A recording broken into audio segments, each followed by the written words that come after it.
मेरे प्यारे दर्शकों, नमस्कार। मैं सुजय प्रकाश उपाध्याय हूँ। मैं एक ज्योतिषी हूँ और आज मैं चर्चा करने वाला हूँ धनवान बनाने वाले ज्योतिषीय योगों के बारे में। जीवन में धन का बहुत महत्व है। कौटिल्य ने तो यहाँ तक कहा था कि धन के बिना नियोजन किए गए, प्लान किए गए बड़े से बड़े प्रोजेक्ट फेल कर जाते हैं। धन का महत्व किसी भी व्यक्ति के लिए, किसी भी शासक के लिए, किसी भी देश के लिए, किसी भी राज्य के लिए नितांत महत्वपूर्ण है, अपरिमेय महत्व का है। आज ये युग भी धन का है। धन के बिना जीवन क्या होता है, यह उनसे पूछिए जो दिन दारिद्र्य में जी रहे हैं। वैसे लोगों के लिए भी जो अध्यात्म के स्तर से ऊंचे उठ गए हैं, उनके लिए भी जब तक शरीर है तो शरीर को वस्त्र चाहिए, भोजन चाहिए, घर चाहिए और उस दृष्टि से धन की आवश्यकता पड़ती है। धन कैसे आएगा, किन लोगों को आएगा, वैसे कौन से ज्योतिषीय योग बनते हैं जो धन आपके पास ला सकते हैं, इसकी ही चर्चा आज हम करने वाले हैं। इनफैक्ट यदि धन नहीं आया तो लोग आज के दिन आपको सफल भी नहीं मानते। यह सफलता का एक पर्याय बन गया है, सफलता का पैरामीटर है, सफलता का मानदंड है कि आपने पैसे कमाए या नहीं कमाए। ज्योतिष में हम लोग सबको जानते हैं 12 भाव होते हैं।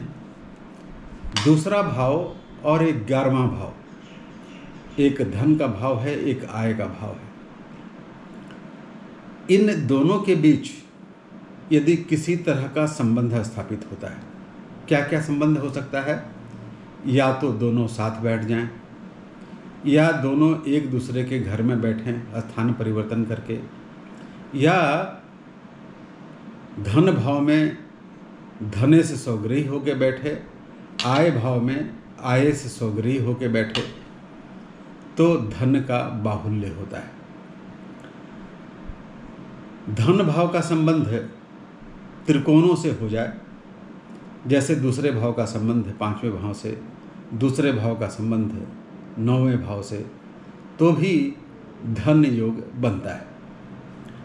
धन योग के बारे में हम आगे चर्चा करें तो हम लोग सबको ही जानते हैं कि जो कुंडलियों में जो केंद्र होते हैं उनको विष्णु का भाव कहा जाता है, और जो त्रिकोण होते हैं उनको लक्ष्मी का भाव कहा जाता है। जब दोनों में सामंजन होता है, जब दोनों में मेल होता है, जब दोनों एक दूसरे से संबंध बनाते हैं, तो धन की भी प्राप्ति होती है, साथ में यश की भी प्राप्ति होती है, लेकिन धन की भी प्राप्ति होती है। केंद्र और त्रिकोण का संबंध को महर्षि पराशर ने बहुत शुभ संयोग कहा है, यहाँ तक कि इसको राजयोग का नाम दे दिया। चतुर्थेश का पंचमेश से संबंध हो, चतुर्थेश का नवमेश से संबंध हो, सप्तमेश का चतुर्थेश से संबंध हो, सप्तमेश का नवमेश से संबंध हो, तो ये सारे योग केंद्र त्रिकोण के संबंध कहे जाते हैं और ये धन के लिए भी अच्छे माने जाते हैं। यदि आपके कुंडली में केंद्र त्रिकोण का संबंध बन रहा है तो समझिए कि धन आपके पास आएंगे। उसका बाहुल्य भले ही न हो, लेकिन धन आपके पास आएंगे। बाहुल्य कब हो सकता है? पराशर ने कहा कि जब नवम दशम का संबंध हो जाए, नवमेश दशमेश का संबंध हो जाए, तो एक केंद्राधिपति नामक योग होता है। वह योग न केवल धन के लिए बल्कि अन्य सफलता के लिए, इसको रेडियंस ऑफ सक्सेस भी कहते हैं। आदमी सफल भी होता है, जीवन से संतुष्ट भी होता है और धन की भी प्राप्ति करता है। दूसरा और 11वें भाव में अच्छे ग्रहों की दृष्टि, बृहस्पति की दृष्टि और धनेश और आय भाव के परस्पर संबंध यदि केंद्र में बन रहे हों तो भी धन का अच्छा भाव समझा जाता है, अच्छा योग समझा जाता है। कहते हैं कि आपकी कुंडली में यदि पंच महापुरुष योग का कोई 2 योग बन जाए तो भी धन की कमी नहीं होती। पंच महापुरुष योग क्या हैं? जब आपकी कुंडली में शनि केंद्र का स्वामी होकर या केंद्र में उच्च का होकर बैठ जाए तो वह सस नामक योग बनाता है। यह पंच महापुरुष का एक योग हुआ। उसी तरह से बुध जब केंद्र में स्वग्रही या उच्च का होकर बैठ जाए तो यह भद्र नामक योग बनाता है। तीसरा, जब शुक्र केंद्र में स्वग्रही या उच्च का हो जाए तो मालव्य नामक योग बनाता है। चौथा, जब मंगल केंद्र में स्वग्रही या उच्च का होकर बैठ जाए तो रोचक नामक योग बनाता है। और लास्ट पांचवा, जब बृहस्पति केंद्र में स्वग्रही या उच्च का होकर बैठ जाए तो वह हंस नामक योग बनाता है। इन पांचों योगों में से कोई दो योग यदि आपकी कुंडली में बन रहे हों तो आपके पास सामान्य ढंग से सामान्य लोगों से तुलनात्मक दृष्टि से बहुत अधिक धन होते हैं। और यह भी रेडियंस ऑफ सक्सेस को शो करता है। आप किसी अपने फील्ड में सफलता भी प्राप्त करते हैं और धन की भी प्राप्ति करते हैं। तो पंच महापुरुष के पांचों योगों में से कोई दो योग यदि आपकी कुंडली में बन रहा है तो सच मानिए आप धन से वंचित नहीं होंगे। एक गजकेसरी नामक योग है। गजकेसरी किसको कहते हैं? जब बृहस्पति और चंद्रमा का संबंध बने। ये संबंध कई तरह के हो सकते हैं। या तो बृहस्पति और चंद्रमा साथ साथ कहीं बैठ जाएं, या दोनों की परस्पर एक दूसरे पे दृष्टि हो, या दोनों एक दूसरे से केंद्र में हो, तो गजकेसरी नामक योग होता है। गजकेसरी नामक योग से पैसे कितने आएंगे यह डिपेंड करता है कि गजकेसरी नामक जो योग है वह कितना सशक्त, कितना बलवान और कितना असरकारक है। यह इस पर डिपेंड करता है कि बृहस्पति और चंद्रमा में से कोई एक स्वग्रही हो, कोई एक उच्च का हो, संबंध केंद्र में बन रहे हों, संबंध त्रिक भावों में नहीं बन रहे हों, दोनों दो जगह स्वग्रही होके एक दूसरे को देख रहे हों, तो या दोनों उच्च का, दोनों में से कोई एक उच्च का भी है और फिर संबंध बन रहा हो, तो मजबूत गजकेसरी योग है।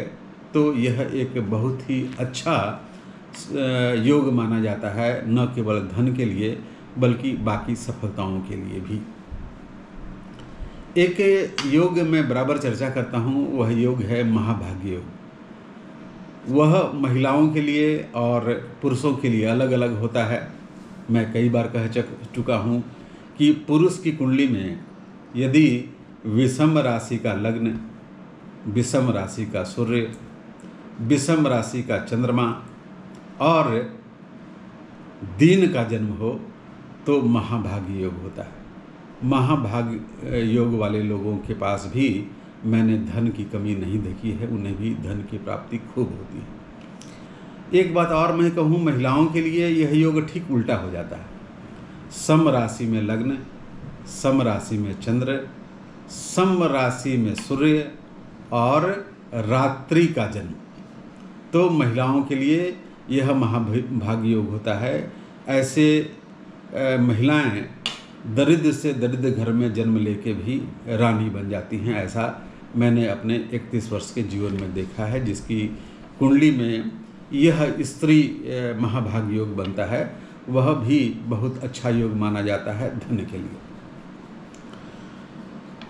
एक बात और है, यदि दूसरा और चौथा भाव के बीच परस्पर स्थान परिवर्तन होता हो तो दूसरा भाव धन का है, चौथा भाव सुख का है, तो धन भी होता है और सुख भी होता है। इसको महायोग कहते हैं। जब दूसरे भाव का स्वामी और चौथे भाव का स्वामी परस्पर संबंध बना रहे हों, खास करके लग्न, केंद्र या त्रिकोण में, तो भी यह धन के लिए बहुत ही अच्छा योग माना जाता है। कुंडली में धन के लिए कई ऐसे और भी योग हैं जिसको लक्ष्मी योग कहा जाता है। उसमें से मुझे एक योग याद आ रहा है, इसको चंद्रमंगल योग कहते हैं। चंद्रमा और मंगल, इसमें से दोनों यदि मजबूत हों या दोनों में से कोई एक बहुत मजबूत हो, कोई एक सौग्रही हो, कोई एक उच्च का हो, और वह केंद्र या त्रिकोण में यह संबंध बना रहा हो, तो हमारे श्रेष्ठ शास्त्रीय ग्रंथकार कहते हैं कि जैसे कुलवधू अपनी लज्जा का साथ नहीं छोड़ती, वैसे ही लक्ष्मी ऐसे जातकों के घर से अपना साथ नहीं छोड़ती। मतलब धन्य धन की वर्षा लगातार अनवरत निरंतर होती रहती है। धन भाव के लिए हमारी कुंडली में 2-3 बातों का होना और भी जरूरी है। जैसे कुछ खराब योगों का अभाव का होना, मतलब सर्प योग न हो, केंद्र में अशुभ ग्रह न बैठे हों।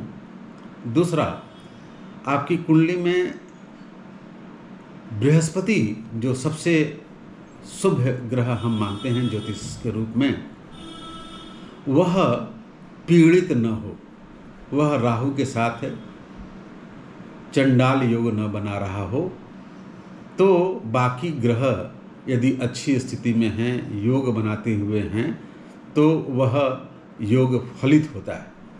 बृहस्पति के इस प्रकार कमज़ोर हो जाने से वह अच्छे योग भी अपना फल नहीं दे पाते।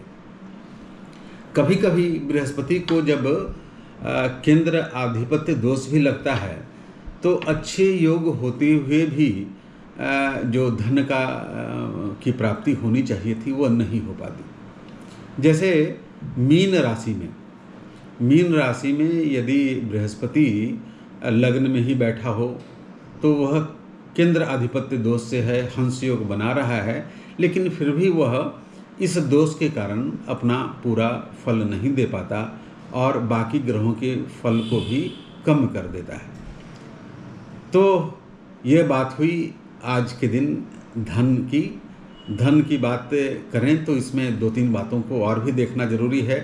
आप अपनी कुंडली के 3 भावों को जरूर देखिए, पहले भाव को, 5वें भाव को और 9वें भाव को।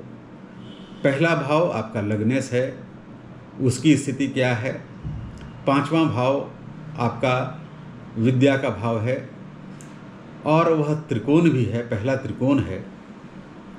और 9वां भाव जो त्रिकोण का सबसे अच्छा त्रिकोण है, ये तीनों की अच्छी स्थिति हो तो धन आते रहते हैं लगातार अनवरत निरंतर। एक और योग है जिसकी मैं बराबर चर्चा करता हूँ, वह योग है सूर्य, बुध और शुक्र। यदि वह केंद्र में हो या त्रिकोण में हो, खास करके बुध या बृहस्पति की राशि में बैठा हो, तो ऐसे जातक न केवल धन कमाते हैं बल्कि नाम, यश, गान, कीर्ति, प्रतिष्ठा सब हासिल करते हैं। इसे केवल धन योग हम नहीं कह सकते, यह रेडियंस ऑफ सक्सेस है, यह गेट वे ऑफ सक्सेस है। वो लोग जीवन में भी सफल होते हैं और नाम और प्रतिष्ठा भी कमाते हैं, पैसा तो कमाते ही कमाते हैं। तो आज की बात हुई कुछ वैसे योगों की जो आपको धनवान बनाती है। आपको मेरा यह वीडियो कैसा लगा? यदि अच्छा लगा तो आप इसे लाइक कीजिए, मेरे चैनल को सब्सक्राइब कीजिए और जितना हो सके शेयर कीजिए।